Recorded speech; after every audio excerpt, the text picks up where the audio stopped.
Good evening, everybody. This is Robin with another edition of Horror Pop After Midnight. And my guest tonight is William Perry. How's it going, William? It is going good. What's going on with you? Pretty good. So what have you been up to lately? What have I been up to lately? I'm getting started in the horror convention kind of world. Started to have people interested in my past work, and people are saying, "Oh, you should come out and do a convention with us." And it's kind of new to me, but getting involved. It's been really fun to kind of connect with all the folks in the community. I had no idea what kind of love and appreciation there is for these things I did so long ago. So have you made your first convention yet? My first full convention is October 21st, but then I have another one the week after that.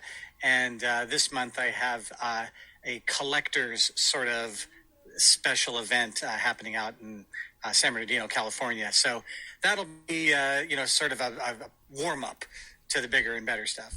Well, not better, just the bigger stuff. Sorry, San Bernardino. So are you crazy doing this? What's going through your mind, and what are you going to think on your first convention? You know, it was really surprising. I kind of look back, when I look back at those movies, when we made them, we were, you were just doing the job. It was the work that was available.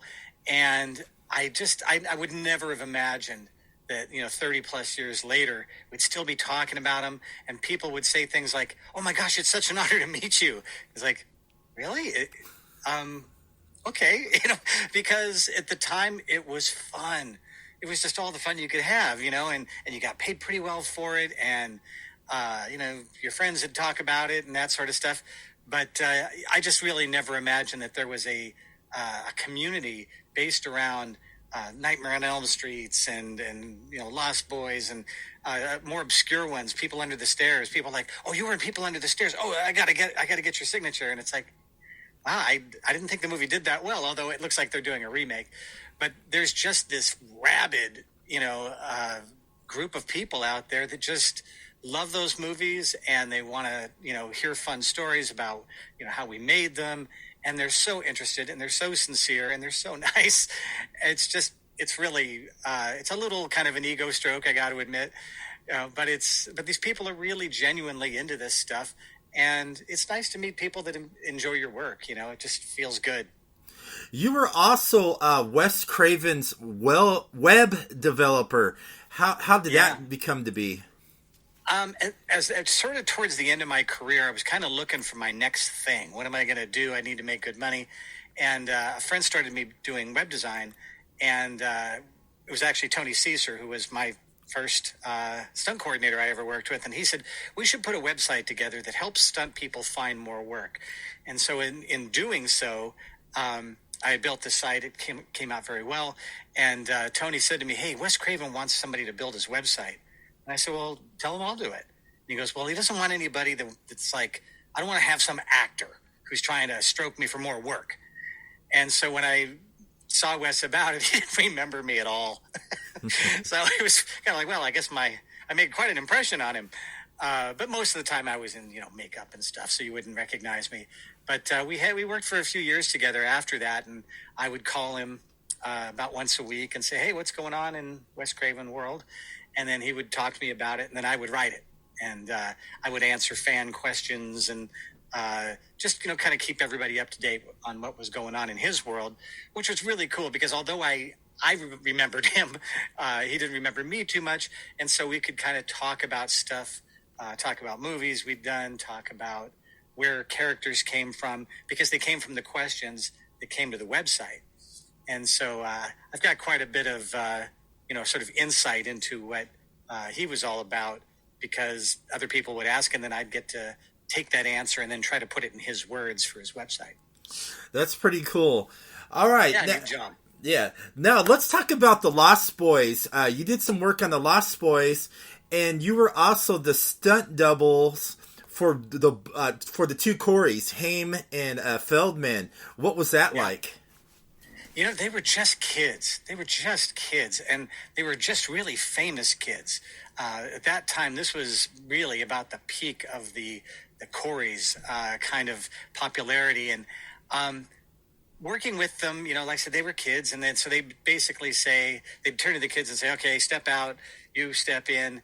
and if something was going to blow up or something was going to be on fire or something where there was going to be any danger involved going through a window or, hitting the ground pretty hard, they would just call me in, and I would work with them a little bit. I would try to, just as an actor type myself, I wanted to know, how they moved, I wanted to do my best to look like them.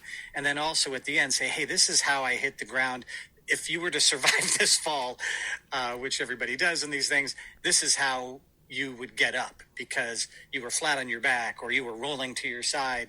And so I would try to keep the continuity of the shot really clean. So they were really professional, nice kids, but just so famous, so young, especially Corey Feldman. There was never a time when he wasn't in the business. And I think it just kind of, he was so used to being a star that he was a little aloof at the time, didn't really want to spend much time with some, goofball stuntman. But, like I said, really good kids. They weren't allowed to do their own stunts for the most part at the time. So they would bring me in anytime there was any danger of getting blown up or, anything that would harm those, teeny bopper good looks. They didn't care about my teeny bopper good looks. So did you also work with them a little bit more besides the Lost Boys? Yeah, I worked with them on a movie called License to Drive, which was, for me, a much more involved picture because there was two of them. And there was a lot more stunts, but more what I like to call Bugs Bunny stunts, stuff that happens that for some reason doesn't hurt, the lead actor.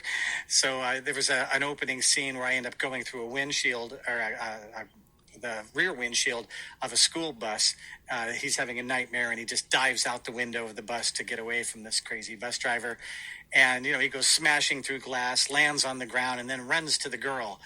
And that was kind of one of those things where it's like, wow, this is, pretty heavy stuff. There was no way they were going to let the kid do it. And I ended up having to do it a couple of times. And, kind of pretty intense stuff. Probably my most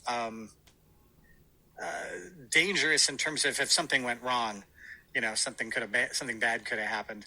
But a lot of fun, too. I look back on it and I remember every moment of it because it was such an intense, kind of dangerous thing to do. And, that's kind of what made it fun at the time and makes it memorable now. So, did you do some of the stunt driving in License to Drive? Because there was a lot of stunts. God, do I wish I got to do the stunt driving.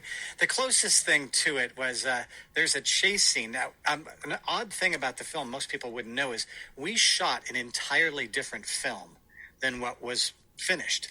Wow. I guess the early versions of the film weren't doing very well with the audiences. When I went to see the film later, I'm like, what the hell is this plot?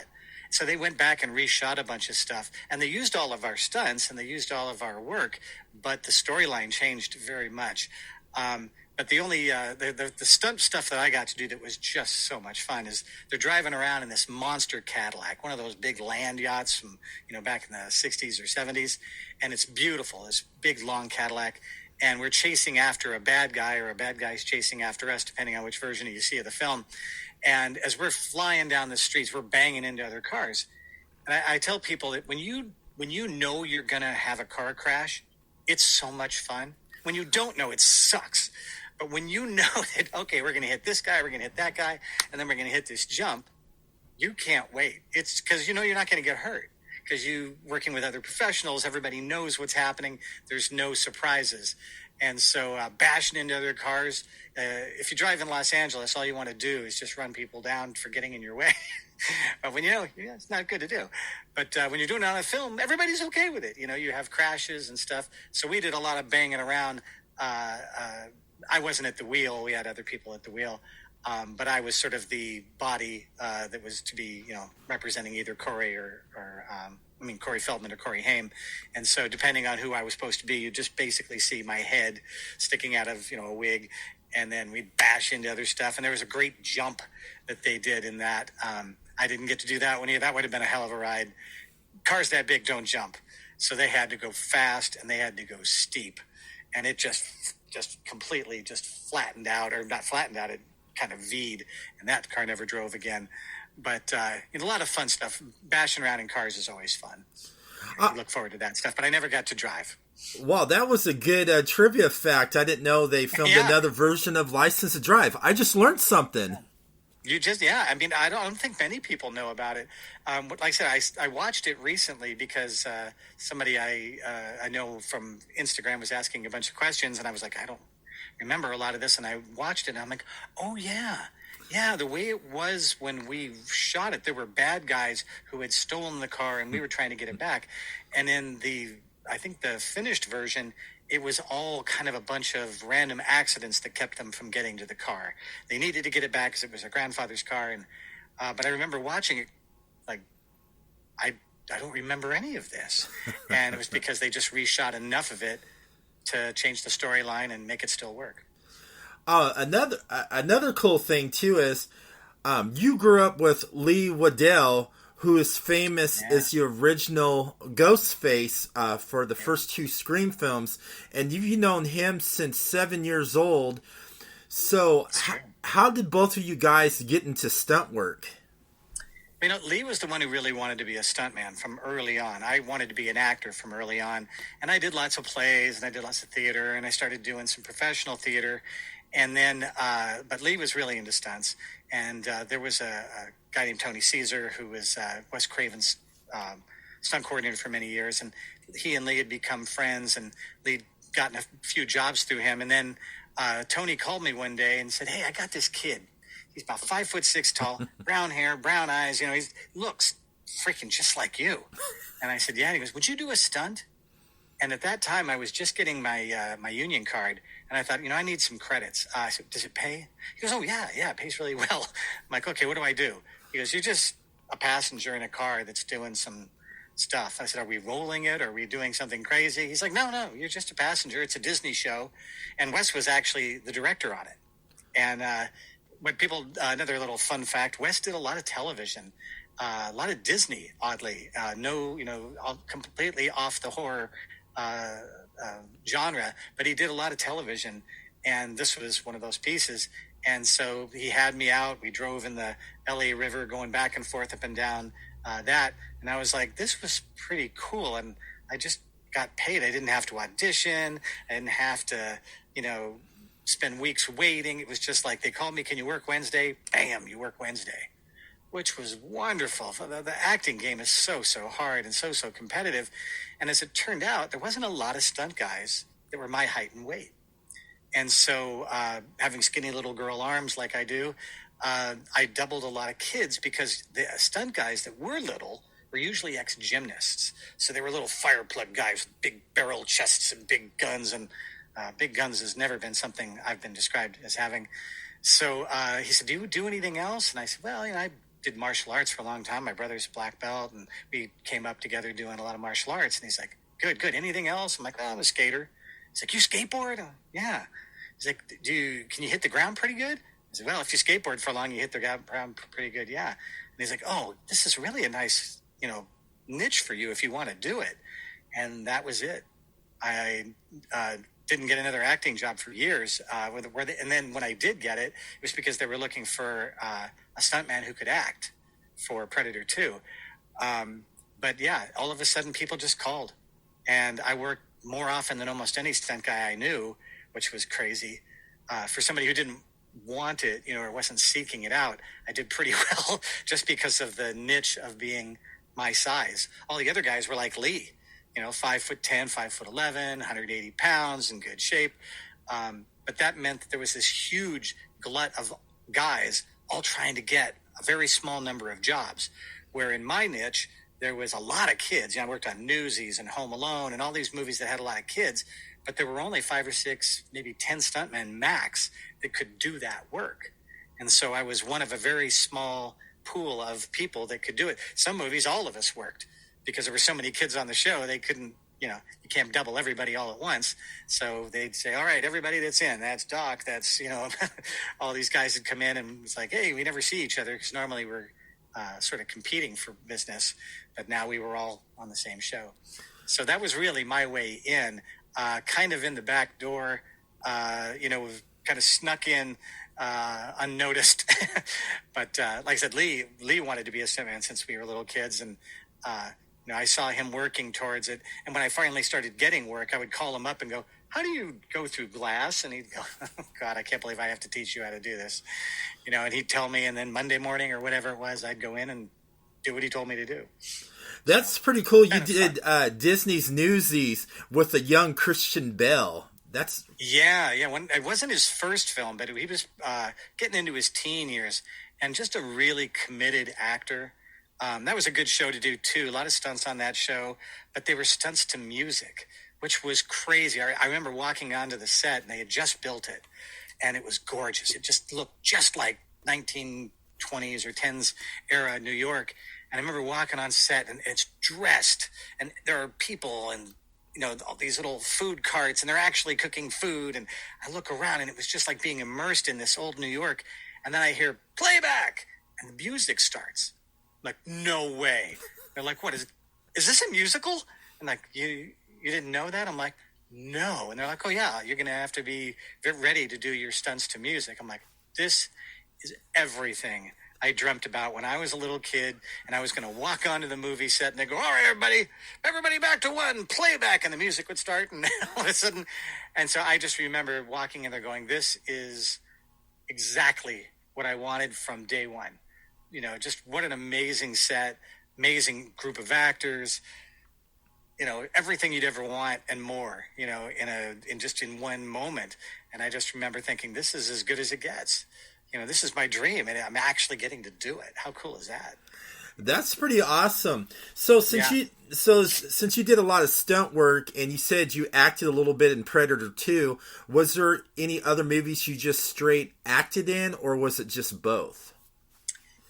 Most of the stuff was both. They were like in People Under the Stairs. They were looking again for stuntmen because there was some physicality to it. There was the potential to not so much danger to me, but danger to the actors. And they want to, of course, make sure the actors aren't going to get hurt. And so they told me Wes would tell me what he wanted. And you had to make sure, if you're going to have an actor that's going to be in an action scene, you really have to make sure you do not hurt them. And in that scene, for example, I've got this sort of skin over my face, whatever the reasoning was for that, but it looks like he's got a mask and he can't see, and I have to come busting through a wall and try to get the lead actress, and they're like, look, do not hurt her. It's like, well, of course, but they needed somebody who was adept at the physical kind of action stuff that could still be this vicious freakazoid sort of thing, but also very, very careful, very, very aware of what you're doing, and don't hurt anybody, that isn't supposed to get hurt. Because even if you think about it, even just a cut on somebody's face or a scratch or anything, a lump, a bruise, well, you can't film again until that's healed up, unless you can put makeup over it or something. So it's really important when you're doing a show like that to really protect your actors and make sure that they're safe. Lee told you, I'm sure, some parts of working with Drew Barrymore in Scream, and they had ways of helping him fight her that made her the person who dictated how aggressive it was. Instead of him choking her, she's actually holding his hands to her own throat, and he's pulling away. It doesn't look like that. It looks like there's just a struggle, but that's to make sure that Drew doesn't get hurt. So there's a lot of little strategy and magic going on behind that to make sure you don't hurt the people that you're working with. Yeah, when I had Lee on the podcast, he was more of a practical stuntman than CGI. So what's your thought of practical work compared to CGI? It's funny. My daughter and I were watching Spider-Man, which actually Lee's in. And I've noticed it for the first time. Hey, that's Lee. But we were watching this, and so much of that was CGI. And the problem with it isn't necessarily whether it looks real. I mean, that was early good CGI, but the problem is it doesn't look entirely real to me. It may to other people, but if you think about it, if Spider-Man's flying around, through the streets, how are they filming that? Well, it's CGI, so the camera is sort of right behind him, like in a video game, like a first-person kind of game. But practically speaking, you couldn't shoot that. And so to my eye, as a film guy, I look at that and go, well, it's got to be CGI. There's not some cameraman swinging on a web behind him, right? So the shots always looked fake. And if you're a video game raised kid, I suppose that doesn't affect you as much as it does. But for me, it just takes away some of the realism. You know, if you look at Jurassic Park, so real, because all of the shots include the dinosaurs in a way that's practical. You know, there's nothing about that that doesn't look like, oh crap, there's a dinosaur chasing you. You know, and so to me, that really loses me. You know, if you go so into the CGI that this is an impossible to film scene, I just become massively aware of the fact that this is an effect, and unless those characters are really good and the plot is extraordinarily strong, I'm going to get lost in the in seeing the artifacts of it.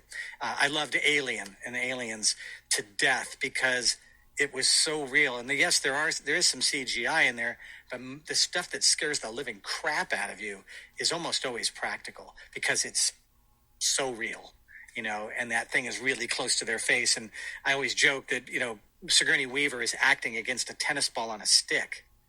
You know, she doesn't see the monster necessarily in most of those shots, but the look on her face, or Veronica Cartwright, or whoever the actors are in the scene, it's scary as hell because look at their face. Whatever they're staring at is freaking scary. And so the practical stuff has always worked for me. Just more about the technique behind it. Some films use it really well and it's great. Other films, they lose me in the because it can't be real. There's just no way it could be real. And so I get lost. But that's, you know, I'm an old guy. I'm used to old school film. That's pretty cool. And you talked about you skateboarded too. So did you ever thought about trying to be a pro skateboarder? Oh God, no! Those guys were insane. It's funny because people will ask that, and they'll. I did some gymnastics too, and I remember Lee and Tony and I were at the gym one time, and we were watching. We're in a gymnastics gym, and we're having this gymnastics teacher kind of walk us through some stuff just to get better air sense. And I remember watching some girl who she's looking over at us. She goes, "Oh, they're stunt people," and then she goes, "Bing," and she does a double backflip in the air and lands on her feet like she landed in cement shoes. And I was like, son of a gun, did you just see that? A double backflip off the ground? And she's like, uh-huh. Yeah. That is more of a stunt than any stuntman I know can do.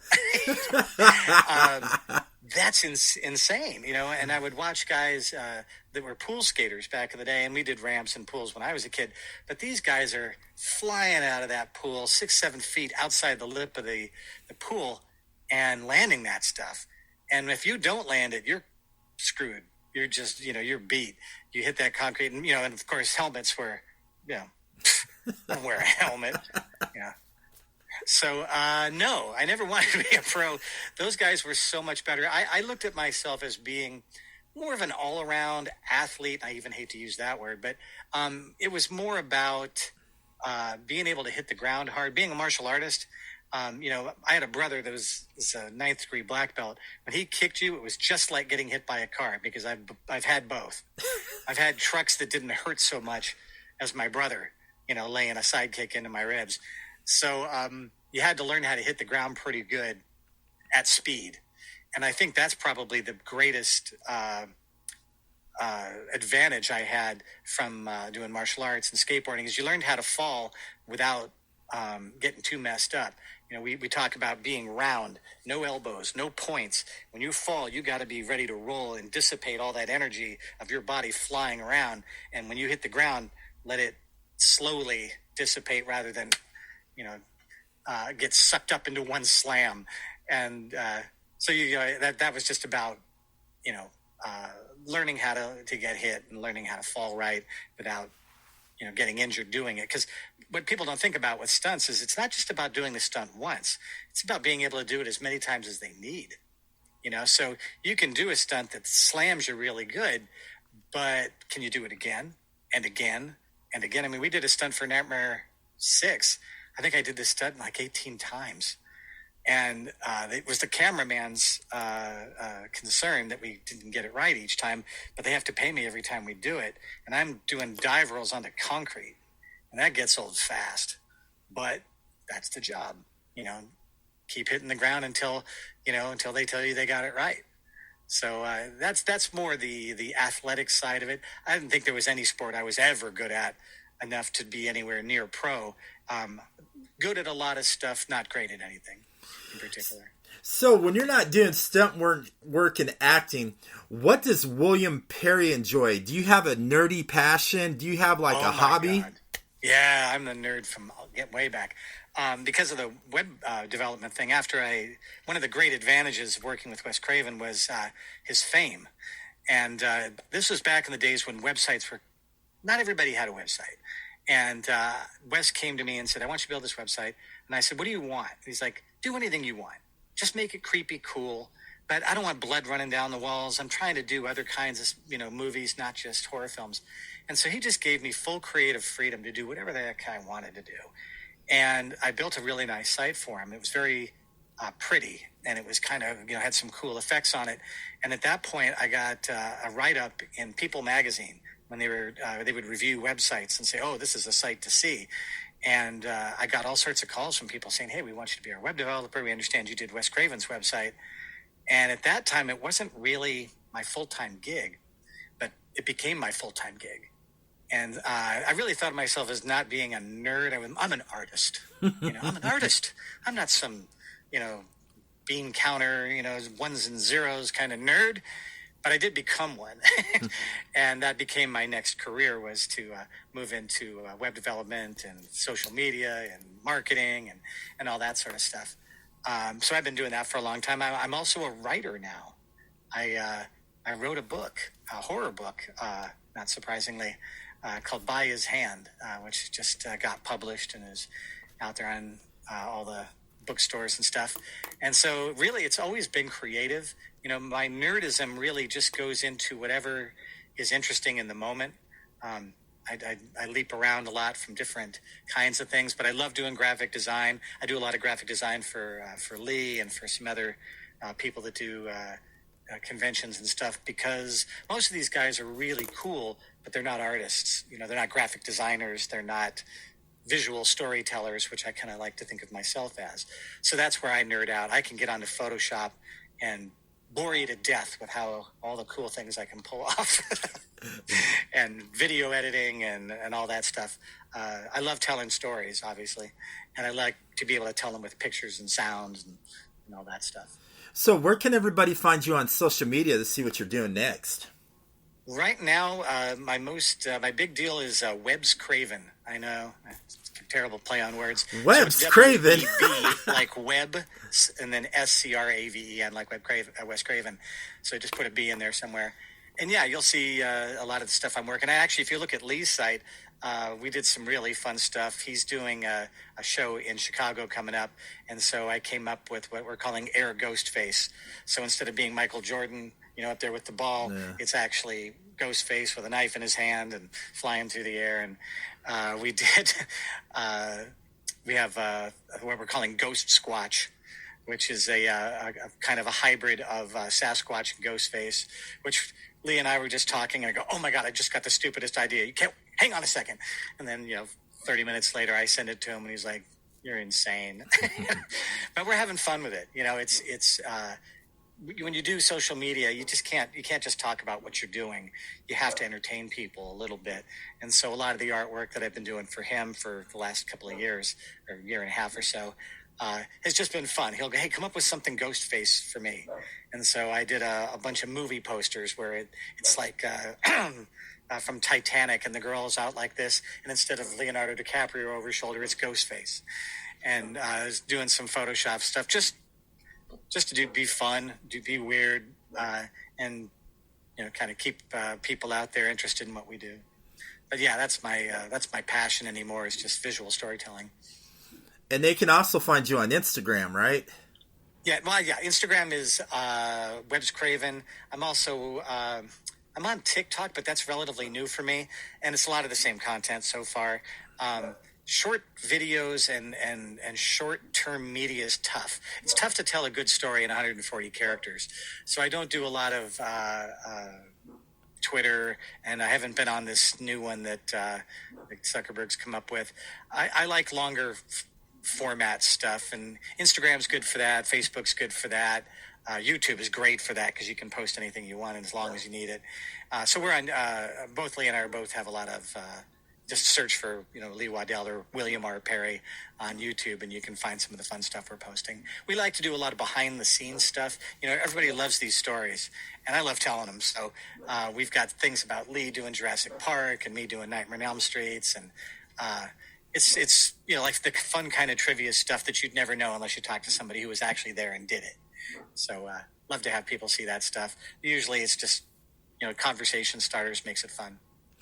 Thank you so much for coming on and sharing your story.